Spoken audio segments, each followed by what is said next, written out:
Bon, on se retrouve après 18 000 pas à Séville, on n'en peut plus. Donc là, on va préparer le repas parce qu'on en a marre de manger à l'extérieur. Franchement, c'est compliqué. On adore venir en Espagne, on y vient, je sais pas, 2-3 fois dans l'année, mais c'est vrai qu'on adore les Airbnb pour ça parce qu'on peut au moins faire nos propres repas. On essaie de manger assez sainement, donc dès qu'on dérive de notre alimentation, c'est compliqué.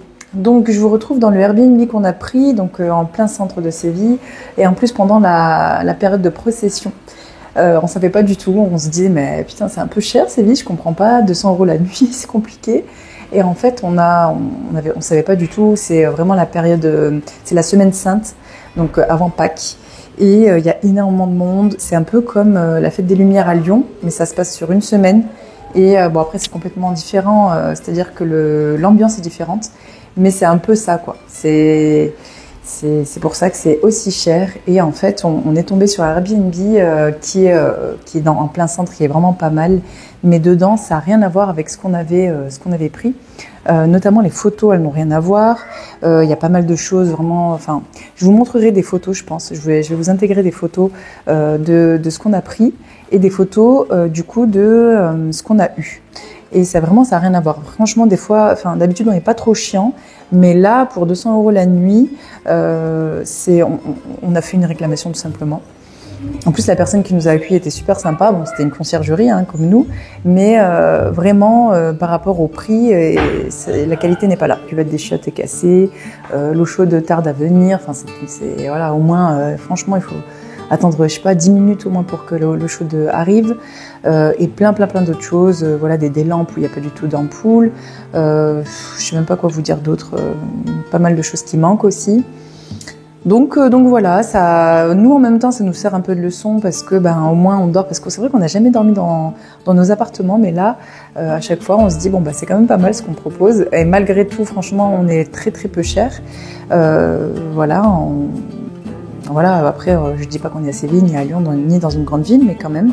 Je fais cette vidéo parce que on devait un peu travailler pendant la petite semaine de vacances, et c'est assez compliqué. En fait, c'est vrai qu'on a vraiment géré les appels et les urgences. Le travail a stagné, on n'a pu rien faire. Donc bon, après c'est pas très grave, hein, c'était prévu, mais bon, c'est vrai qu'on aurait aimé travailler 1 ou 2 heures avant de partir pour la journée ou après, mais on est tellement fatigué. Donc en fait on a géré les urgences, et comme par hasard à chaque fois c'est pareil, quand on part en vacances, quand on part comme ça quelques jours, c'est toujours la merde. Là hier on nous a appelé à 19 h je crois pour nous dire que dans un de nos immeubles il y avait plus d'eau. Et c'était Veolia en fait. Là ils font des travaux dans un de nos immeubles, alors pas à l'intérieur mais vraiment en face, donc dans la rue. Donc déjà ça fait un moment que c'est bloqué. Et en plus, ça fait 3 semaines que Eddy se bat contre eux parce que ils font de la merde, ils rentrent dans nos immeubles. Là notamment il y a 2 semaines il y a eu une grosse fuite d'eau. Et évidemment, c'est pas qu'on suppose, c'est qu'on est sûr que c'est eux parce qu'ils sont entrés, ils ont fait. Qu'est-ce qu'ils ont fait d'ailleurs dans nos immeubles ? Non, ils ont voulu remettre Ils ont changé le raccord d'arrivée d'eau potable. C'est-à-dire que juste avant le compteur général, il y avait un tuyau qui devait être en fonte ou en cuivre ou en plomb, j'en sais rien. Et souvent, quand ils refont des travaux sous les trottoirs là, devant ton immeuble, ils changent les arrivées d'eau pour que eux soient aux normes, c'est-à-dire que tu n'aies plus de plomb ou de cuivre dans les eaux, dans les arrivées d'eau. Donc ils ont fait ça, je ne sais pas comment ils sont débrouillés, ils m'ont bougé le compteur général, donc il s'est mis à fuir. Il y a une grosse fuite, hein, franchement c'était un gros truc. Je te passe les détails de comment j'ai été averti. Finalement, il a fallu lutter pour avoir gain de cause, que je n'ai toujours pas. J'ai dû envoyer moi mon plombier, le plombier m'a forcément envoyé une facture. Je leur ai envoyé à Veolia, pour eux ils ne voyaient pas où est le problème. Ils disent qu'ils ont beaucoup de réclamations et qu'ils ne peuvent pas répondre à toutes les réclamations. Qu'ils en ont apparemment une 30aine par jour. J'aurais dit peut-être que c'est vous qui faites de la merde aussi, hein, pour avoir 30 réclamations par jour. C'est que forcément... il y a un problème. Parce que ça, c'était il y a 2-3 semaines. Et là, hier, c'était quelqu'un qui est entré, qui a fait je ne sais quoi, qui a enlevé notre compteur d'eau et qui a tout fermé les vannes. Non. Ouais, en fait, il a enlevé ce compteur d'eau pour mettre une arrivée provisoire et il a fermé tous les divisionnaires de l'immeuble, les 9 appartements. Sauf qu'il est parti, il les a pas réouverts. Donc tu as plein de gens, des jeunes, tout ça qui connaissent strictement rien. Qui sont allés voir. Voilà, qui sont allés voir. Pour eux, ils voyaient rien de...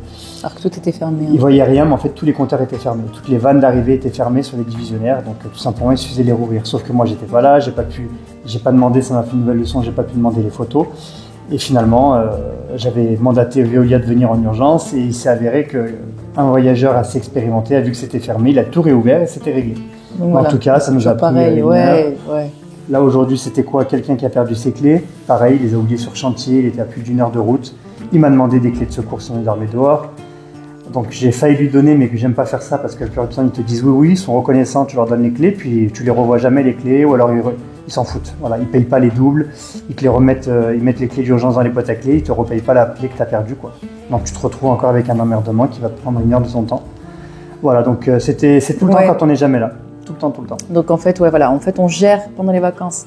On n'avance pas nos projets, les choses un peu plus complexes. Juste, on gère les urgences. Là, moi, mes urgences, c'est des personnes qui veulent faire des offres et donc on essaie de voir quelles négociations ils peuvent faire. Voilà, c'est pas mal de personnes qu'on suit et qui ont besoin de réponses sur WhatsApp. Mais sinon, on fait pas plus. Voilà, vraiment, là, on rentre après-demain, on va continuer nos visites et puis gérer juste les appels. Et par contre, voilà, on va essayer de gérer aussi cette réclamation parce que je vous dis, l'appartement, bon, il est pas dégueu, mais c'est sobre. Franchement, je vous dis encore une fois, par rapport au prix, c'est vraiment... C'est sobre, impersonnel. Là, j'ai refait un message à la gestionnaire en lui disant que c'était pas contre elle, parce que la qualité de la prestation pour la conciergerie était nickel. Mais je lui ai dit, le logement, il est vraiment, il n'est pas du tout fiable aux photos. Donc, ils t'ont fait des photos d'il doit y avoir peut-être 10 ans. Et ils n'ont pas changé les photos. J'ai dit, moi, dans mes logements, pour moins que ça, franchement, on rembourse et en plus, on donne plus d'argent. Enfin, voilà, entre 30 et 50 euros la nuit, je veux dire, c'est incomparable. Enfin, franchement, les gens t'en demandent beaucoup plus là, on est à 190 euros la nuit, quoi. Et il n'y a rien. Si tu fais le tour de l'appartement, il n'y a rien. Je vous montrerai des photos. Hein. C'est bidon, franchement. Voilà, et puis, écoutez, je pense que... Ou je vous ai mis des photos, des vidéos de notre visite à Séville, ou je vous en mettrai là après. Peut-être que je vous ferai une petite conclusion demain ou à l'aéroport. Je vous dis, en vrai, ça nous fait du bien quand même parce que ça nous a un peu sorti de notre quotidien, mais ça nous fatigue aussi. Donc c'est une autre sorte de fatigue. Mais voilà, c'est vrai que de temps en temps, il faut le faire, il faut s'imposer parce que à nous écouter, on partirait jamais, quoi, parce que c'est vrai qu'on a énormément de choses à faire et plus on s'en met, plus on a envie d'en faire. Et on a beaucoup d'objectifs, beaucoup de projets. Donc voilà, on se donne c'est pas des deadlines, mais on se donne un objectif on essaie de partir pour les filles à chaque fois qu'elles ont des vacances. Donc voilà. Voilà. À bientôt. Il est déchiré. En plus, t'as pris un coup de soleil, on dirait, je sais pas, t'es tout rouge. Je suis rouge. Putain, mais c'est pas possible. Il y a une différence de couleur. Pourtant, il fait pas non plus super beau, mais tu prends vite. Ouais. Allez, je vais faire mon riz, moi.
cher ou pas?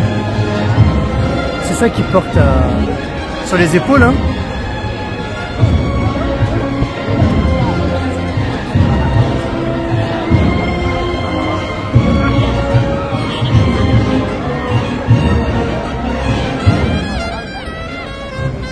Incroyable. Incroyable. Tu sens ou pas l'encens?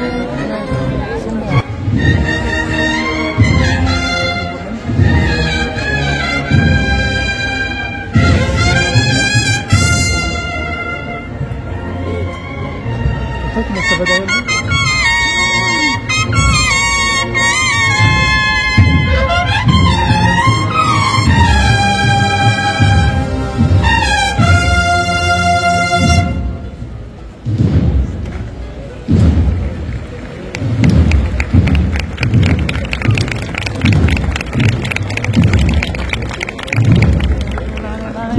Ils ont fait les travaux aujourd'hui et ils ont enlevé en fait le compteur. C'est-à-dire que là c'est un branchement provisoire.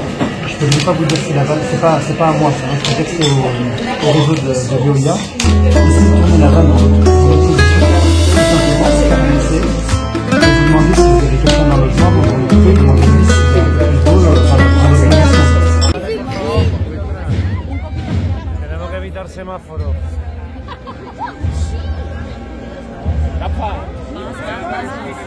Venga, un poquito para adentro, María.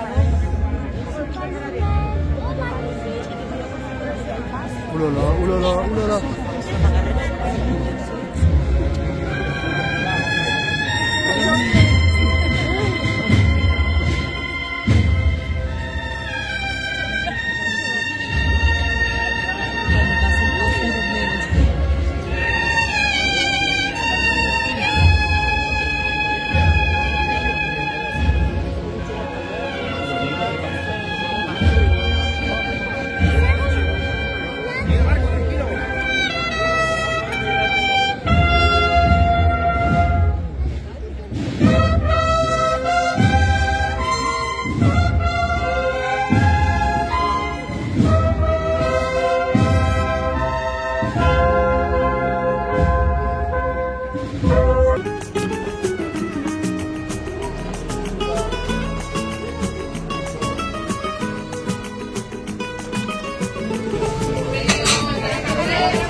Allez, c'est bon, ça me regarde. Hein? Ouais.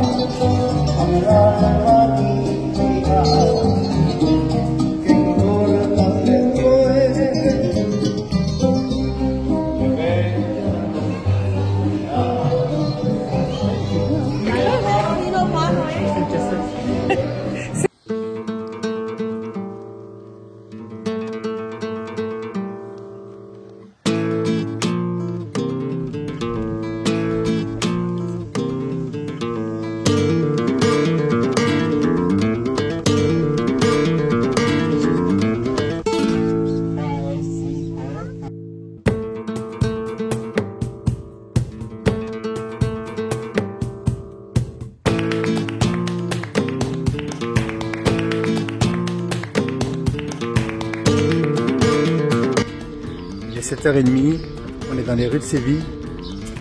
Je suis sur une petite placette magnifique. Alors pourquoi je me suis levé si tôt? Parce que j'avais pris des billets sur internet pour pour aller visiter le Real Alcázar, qui est un immense palais enfin l'un des plus beaux monuments quasiment mondial de l'UNESCO. Je sais plus trop comment ils l'ont classé. Et je l'ai pris sur un site non officiel. Et finalement, les billets, je me suis fait un peu carotte. Donc quand on est arrivé sur place, les billets étaient annulés. Bon bref, la queue c'est presque... Enfin il y a une queue qui est hyper longue le matin. Et si tu viens pas à l'aube, et finalement il n'y a que 400 places à la journée. Et du coup tu te retrouves sans place. Enfin bon. Et les prochaines places que tu peux acheter en ligne, elles sont au mois d'août. Et là on est au mois d'avril. Donc on veut vraiment le faire. J'y suis allé, je vais attendre devant. J'ai pris de quoi m'occuper. Et puis Yous et les filles me rejoindront après. Mais franchement, c'est magnifique à cette heure-ci. En fait, c'est plaisant. C'est blindé tout le temps ici. C'est tout le temps blindé. Là, on rentre dans un petit patio. Enfin, c'est superbe. C'est que des orangers que tu vois là. C'est vraiment magnifique. Les personnes, c'est trop plaisant. Là, t'as un petit tablao de flamenco là, ici. On voulait y aller, enfin on le fera ce soir d'ailleurs. Enfin voilà, moi je suis très matinal, voilà, raison de plus, j'adore. Bon après il faut réveiller tout le monde de bon matin, mais c'est compliqué. On aurait de quoi le faire tous les jours, franchement j'aimerais bien, je kiffe. Regarde ce magnifique parc aussi. Là, c'est un parc aussi, le parc, j'ai perdu son nom, Jardines de Murillo. Là, il ouvre tout juste. Regarde, t'as tout ça autour. Trop beau. Après, t'as les anciens. On pourrait y aller si on veut, mais je vais passer par où je connais. Là, t'as les anciens remparts. Ça c'est superbe. Enfin bon. Donc du coup, tout ça pour te dire que le matin, je sais pas comment... Attends, je suis paumé. Ouais, c'est là. Le matin, tout est différent. Je fais une petite avancée. Ouais, le matin, tout est différent, c'est calme. C'est pas la même luminosité. T'as l'impression qu'il y a une deuxième journée le matin. Enfin, c'est ta première journée le matin. Donc moi je fais tout le matin. Souvent j'adore me lever, je te dis, hyper tôt. Je fais beaucoup de bureaux parce que je sais que c'est là que je suis le plus productif. Et ensuite je vais sur le terrain.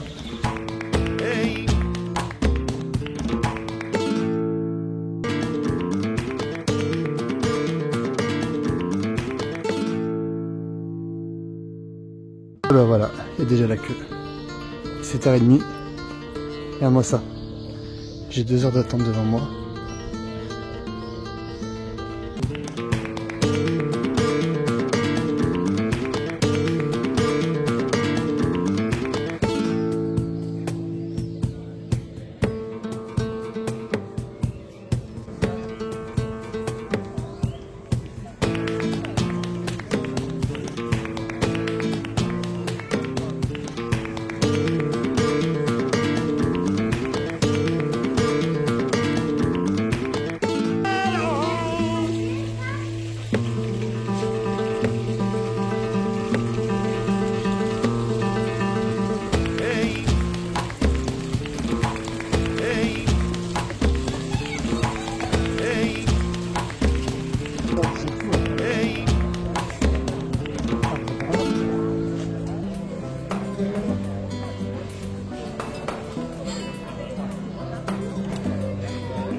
Allez, vas-y.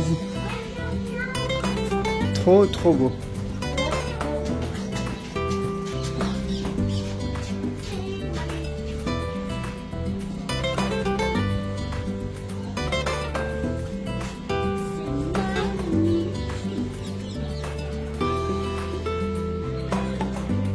On peut rester 2 heures devant ça.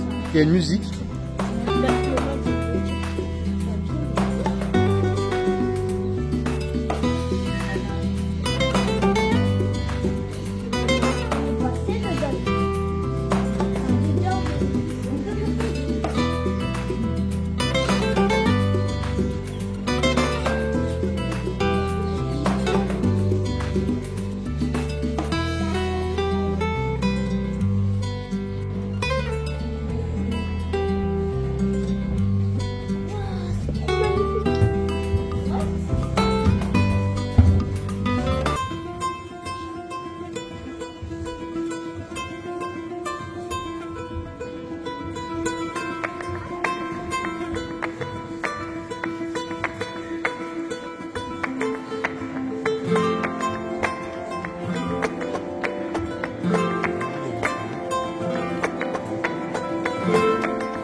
Cette ambiance en 2 secondes. Ouais.